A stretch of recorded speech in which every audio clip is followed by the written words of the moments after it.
Wake up before 4 a.m. Allows me to avoid that groggy feeling.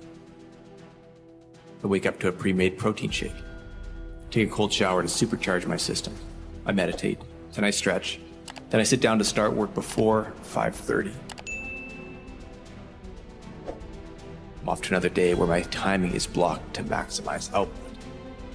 Actually, that's not my story at all. Other than the meditation part, most of that is simply not true. I actually do my best to get 8 hours of sleep. I enjoy having a slow morning with a coffee to ease my way into the day. And despite all of these obvious moments where I could push to be more productive, I like my life. I feel fulfilled in what I do. And in fairness, I don't feel unproductive at all. People often think that what I've accomplished has happened because I work on work, that it's like my street cred to have a great work life. But actually, it's because that hasn't been my true pursuit. The real goal has always been to try to get as good at life as I can. Work is just a part of that equation. So I actually try to stay away from some of the easy success strategy stuff that gets offered through lots of modern books and videos. I focus on slower moving content, pockets of wisdom that seem to be nudged forward over time. Because for me, it's not about burning the candle at both ends, grinding at all costs, success that tears life apart. To me, that seems like madness. I'm fascinated by a bigger picture. You may be doing more, but are you doing the right thing? You may be earning more. Is it still serving you and others? And even if others applaud your life from the outside, how do you actually feel about it on the inside? What do people think when you leave the room? What do you think?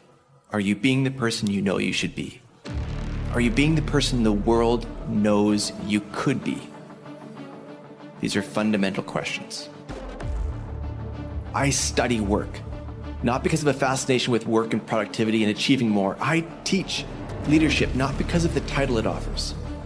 I create strategies with businesses not because it sounds sophisticated or to simply make them more money. I do all those things because I believe work is what we do in an attempt to build a better tomorrow. And that leadership is the way we change the path forward when things just aren't working. I gambled on having the strength to live two lives, one for myself and one for the world. This is what I mean. Back in the 1930s, 40s, and 50s, Abraham Maslow, one of the most famous psychologists of the 20th century, was taking on a new kind of study. Instead of studying people as they struggle, he wanted to learn what makes certain people great. He called them exemplary. And 18 of the world's greatest made the cut. To give you some context, Einstein was one of them.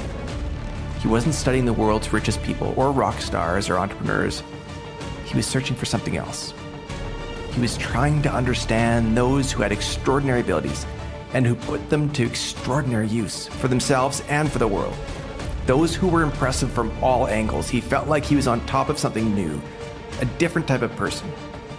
They didn't fit, is what he said. Then he put it this way. It was as if they'd come from another planet. Now, you've likely heard about Maslow. He developed a famous framework, Maslow's hierarchy of needs, which maps human experience and needs up to a pinnacle, a peak.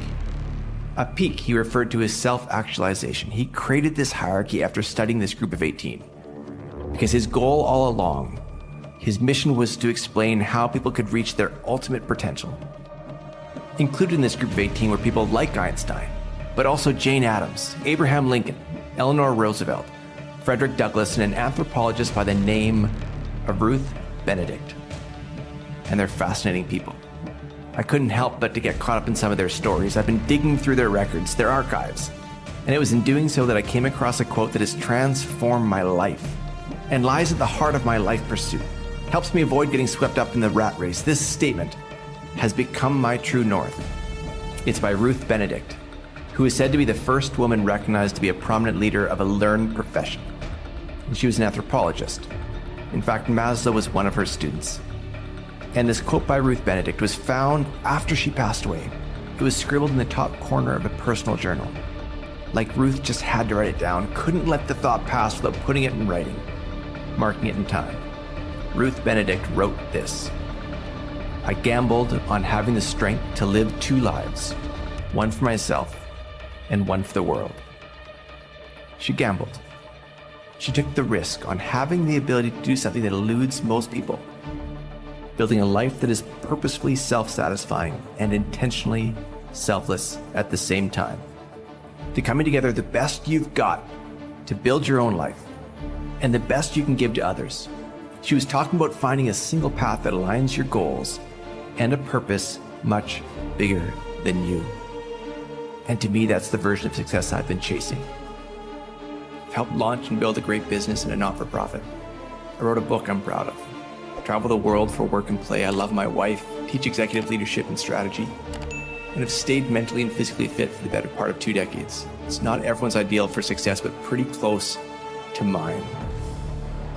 I gambled on having the strength to live 2 lives, one for myself and one for the world.